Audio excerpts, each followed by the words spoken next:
Howdy, lieutenants and economists. The most volatile, evil, disgusting things on the planet, humans.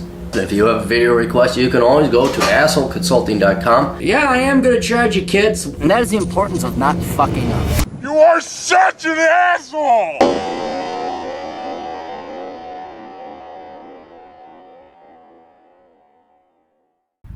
Hey everybody, we've got a long video request, so it's interesting, but I'd recommend pouring yourself a drink before watching through this one.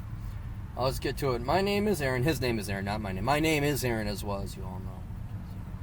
This is the non-Cappy Aaron. And I'm a 28-year-old male from Indianapolis in need of career advice. I have zero debt, I own my car, and have money in the bank. I avoided the economic crash by majoring in a STEM degree, clinical laboratory science. I currently work for a pharmaceutical development company doing testing so that monopolistic big pharma companies can push drugs that do more harm than good. I hate my line of work with every fiber of my being, not just the companies we work for, but also the literal work that I do. Plus, I need guidance on how to get out of it. In order to give a full picture of the situation, allow me to give you a full rundown of my situation, skills, background, and goals. Let me just answer. Well, no, I'll wait till the end here.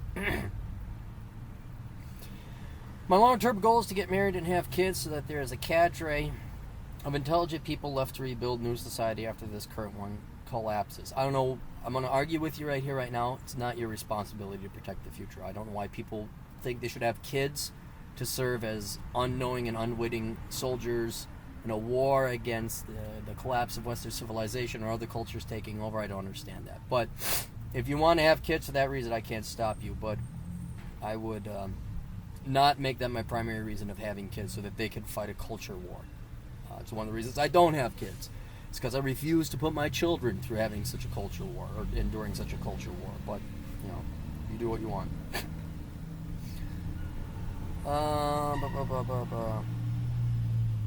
Thus, I would like to make enough money that my wife doesn't have to work any more than part-time, and my kids don't have to be brainwashed in public school, thinking tutors, co-ops, or private schools. I know what you're thinking. I know I'm not dumb enough to marry your typical Western girl. I've traveled 36 countries. I know what women are like. This is Indiana. You can still find decent women outside the capital city. I'm currently dating a 20-year-old smoking hot pro-men, pro-beauty, pro-sex, pro-pleasing her man, anti-feminist who believes wives should be submissive to the husbands in all things. We're both Dalrock-esque Christians who live in the real world, so please don't try to talk me out of marriage, kids. All right, I'm not talking you out of marriage. Matter of fact, I go marry this girl right now. That sounds like a keeper. I'm considering the following paths to escape this hellhole I work in, which, if any of these, do you believe will most likely result in that long-term goal of financial stability for my future family? The career counseling service I went to decided that I should be a politician and find a job with a senator or whatever political figure. I've been heavily involved in politics since my graduation. I worked for the Senate, the House, the governor, state senate, city council, mayoral campaigns, and I've really learned what is actually going on in the country, who is really in charge, and how extensive this matrix that we live in is. This path would be the most enjoyable for me, but it's also one I find worryingly unstable. Perhaps it's just my perception. The other problem with that is the congressional delegation from Indiana makes me want to tear my eyes out. I don't think I can work for them. My governor, Mike Pence, is the worst, but not for reasons the liberal media would tell you. It sounds like you would actually hate working in politics. But here's it's a long shot, but this might solve it.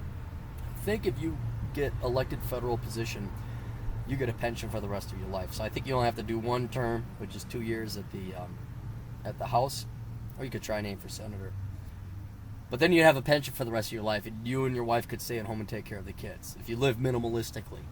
So if you are that connected, maybe you could try and run for public office. But working, this is why me and a lot of other guys, everyone says, you should run for office, you should get politically involved. And I know what you're talking about. The Republican Party is so inept and so managed by stupid people, and not to mention old people who are so outdated and still, I don't like those Negroes, and it's like, I don't like those gay people. It's like, dude, are you fucking joking me? It's like, no, I don't want to have anything to fucking do with you people. So I think you would just be even more angry and frustrated with that career than you would if you stuck with your current job. So you could give it a shot, but I think the insanity would drive you nuts. Moreover, my political career has caused me to reject the idea of joining the federal military as I have no desire to be helping ISIS in Syria or fighting ISIS in Iraq. Neither do I wish to serve under the current commander-in-chief, nor the next neocon rhino Republican. I've ordered your books Worthless and Bachelor Pad Economics, and I found Worthless to be spot on. Haven't started Bachelor Pad yet. Dude, get Enjoy the Decline. That's the one you really need.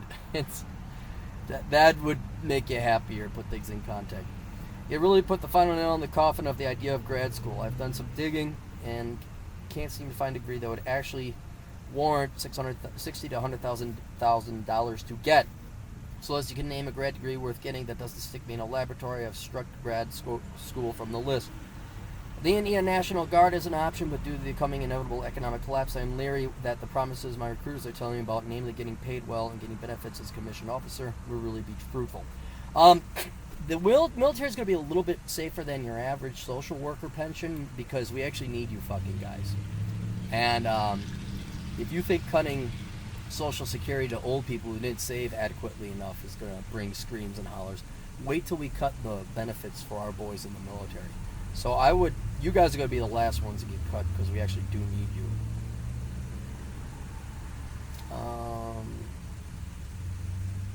While I'd be somewhat shielded from the federal BS, as guardsmen are technically under the command of their governor and loyal to their state, I'd still be exposed to having to go deal with towel heads in a desert war that our liberal elite purposely caused. One of my roommates is currently a guardsman and has encouraged me to join to get a job at the financial center here in Indiana. Indiana handles all the military pay. Oh, interesting. So that I would at least have my foot in the door and would be an officer getting paid. That might work, but again, it sounds like lots of paperwork while I would have to listen to PC nonsense in meetings. Furthermore, I probably have to move to Fort Wayne, Indiana. Northern Indiana is a hellhole if there ever was one. I'm also a decent writer. I've been dabbling in blogging and getting my articles posted on different conservative libertarian websites. If I could, if knuckled down, make a regular blog, and have been reading Matt Forney's Confessions of an Online Hustler. I'm just not sure if this will be the most promising endeavor, as it would just be one more conservative libertarian writer trying to make it a swirling alternative news writing market. I'm also an avid competitive shooter who has professional... Okay, fuck. Don't blog, you don't make that much money. So, I mean, go ahead, do it if you want. Maybe in 10 years it'll make you money. But don't dismiss the National Guard. So far that's sounding like the most promising option you have. But competitive shooter, certified training, people as a literal gun for hire, but I don't see really making the level of pay. No, you're not going to make... I mean, if you do a bunch of little things, it might add up to some pay, but not that.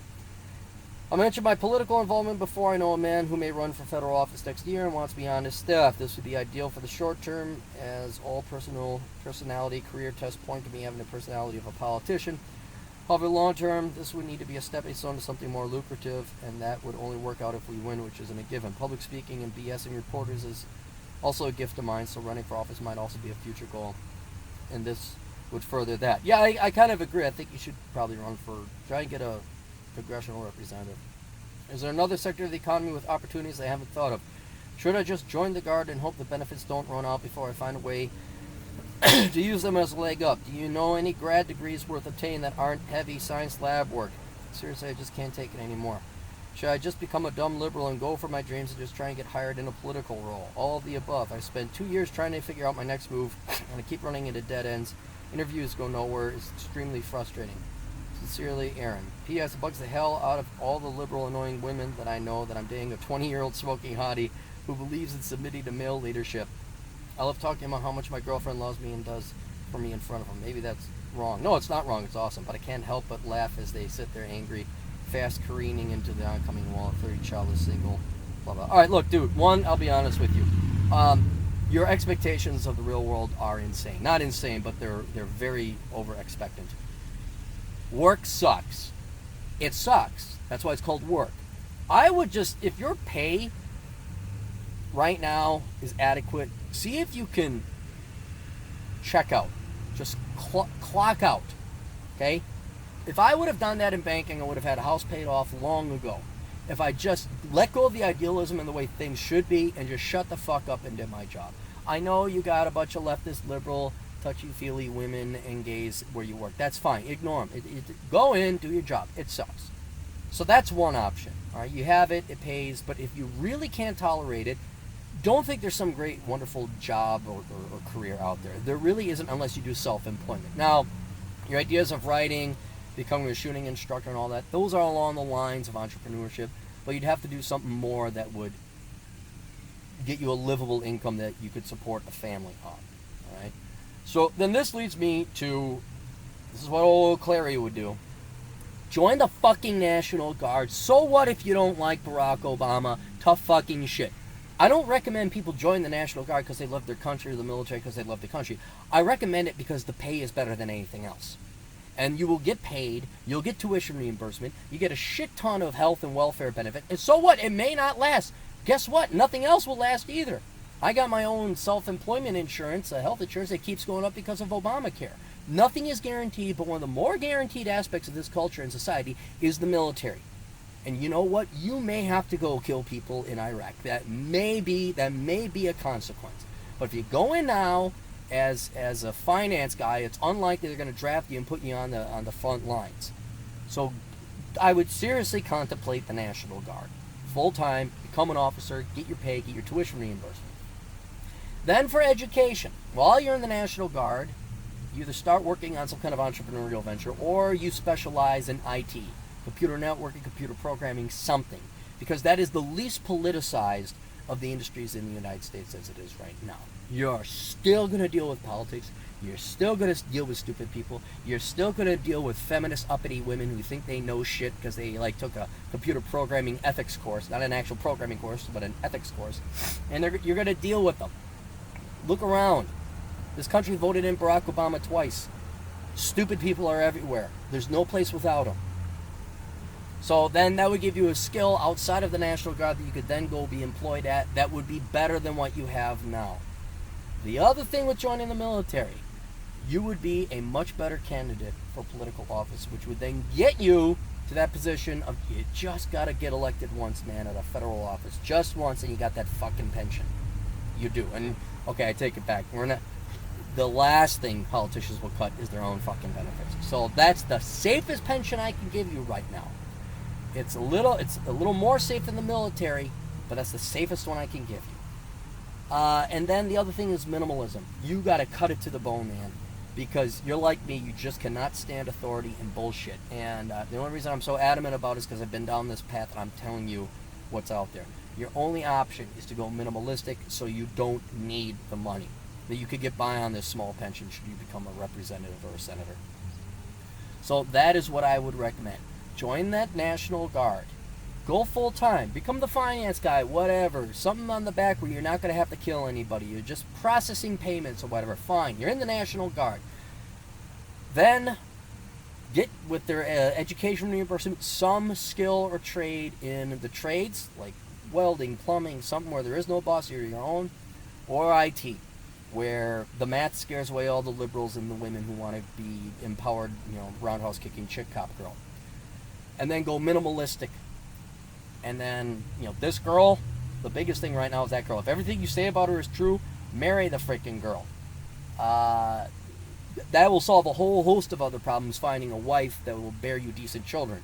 Because I got news for you. You pick the wrong wife, and this one gets away, and that future wrong wife divorces you, all your problems of, oh, my boss is a real prick and I'm sick and tired of the feminists over at the lab, that's going to pale in comparison to the alimony and the divorce and the trauma and the shit and losing half your house. So that's all the advice I can give you. You got to lower your expectations of what's out there.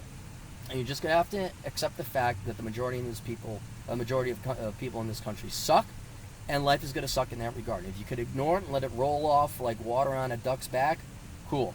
If you're going to let it bother you, there's nothing I can do. You have to change how you react to this shit. See if you can zen out and ignore it and make your money. Anyway, best of luck to you. Toodles.